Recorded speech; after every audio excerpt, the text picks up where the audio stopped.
அரசியல் விமர்சகர் திரு ஞானி இணைப்பில் வந்திருக்கிறார். அவரோடு பேசலாம். சார் வணக்கம். வணக்கம். வணக்கம். மதுவிலக்கை வலியுறுத்தி பூரண மதுவிலக்கை கொண்டு வர வேண்டும் என வலியுறுத்தி தொடர் போராட்டங்களில் ஈடுபட்டு வந்த சசி பெருமாள் தற்போது உயிரிழந்திருக்கிறார். உங்களுடைய கருத்து?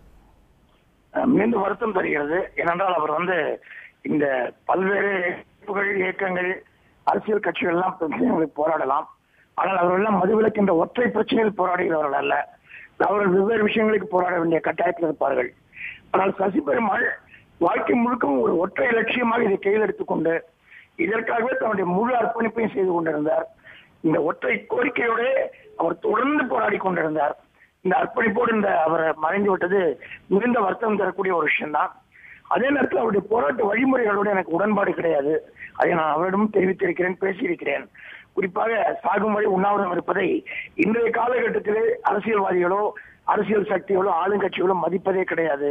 ஐரம் ஷர்மிளா 18 ஆண்டுகளாக சாகும் வரை உண்ணாவிரதம் இருக்கிறார். ஆனால் அரசாங்கங்கள் அதை கவலைப்படுவதே இல்லை. இப்படிப்பட்ட சமூகத்தில் நாம் வாழ்ந்து கொண்டிருக்கிறோம். இன்னொரு பக்கம் செல்போன் டவர் போன்றவற்றில் ஏறி போராடுவது என்பது நடைமுறையிலே பொதுமக்களிடமிருந்து நம்மை அந்நியப்படுத்துகிறது. இப்படிப்பட்ட வடிவங்களை நீங்கள் பின்பற்ற வேண்டாம் என்று அவரிடம் சொல்லிக் கொண்டிருந்தேன்.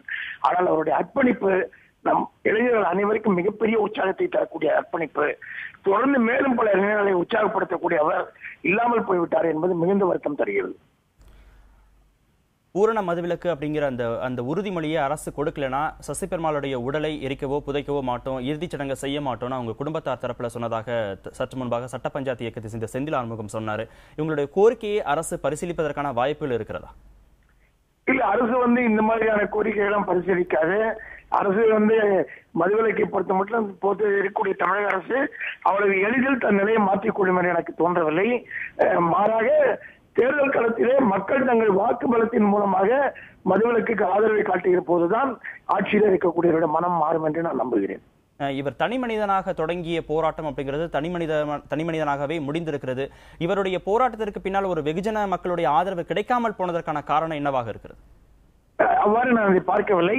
இவர் ஒரு தனிநபராக போராடி கொண்டிருந்தார். அவர் ஒரு அமைப்புவாதியாக இருக்கவில்லை. அவர் ஒரு பெரிய அமைப்பை கட்டவும் அவரால் முடியாது. ஒரு எளிமையான மனிதர், அவரால் செய்யவும் இயலாது. ஆனால் இந்த பிரச்சனையில் போராடி கொண்டிருந்த அவர் ஒருவர் மட்டுமல்ல, எண்ணற்றோடு இந்த பிரச்சனைக்காக தொடர்ந்து போராடி கொண்டிருக்கிறார்கள். பல்வேறு அமைப்புகள் போராடி கொண்டிருக்கிறார்கள். அது தனிநபராக மிக குறிப்பிடத்தகுந்த போராட்டத்தை இவர் செய்து கொண்டிருந்தார். சட்டக்கல்லூரி மாணவி நந்தினி இன்னொரு தனிநபராக போராடி கொண்டிருப்பதை நாம் பார்க்கிறோம். ஆங்காங்கு பல தனிநபர்களும் போராடி கொண்டிருக்கிறார்கள், பல அமைப்புகளும் போராடி கொண்டிருக்கின்றன. எனவே தனிநபராக இருந்த சசி பெருமாள் இறந்து விட்டாலும் கூட அவர் எந்த லட்சியத்துக்காக போராடினாரோ அந்த லட்சியத்தை முன்னெடுத்து சென்ற ஏராளமான அமைப்புகள் தொடர்ந்து இயங்கிக் கொண்டிருக்கின்றன.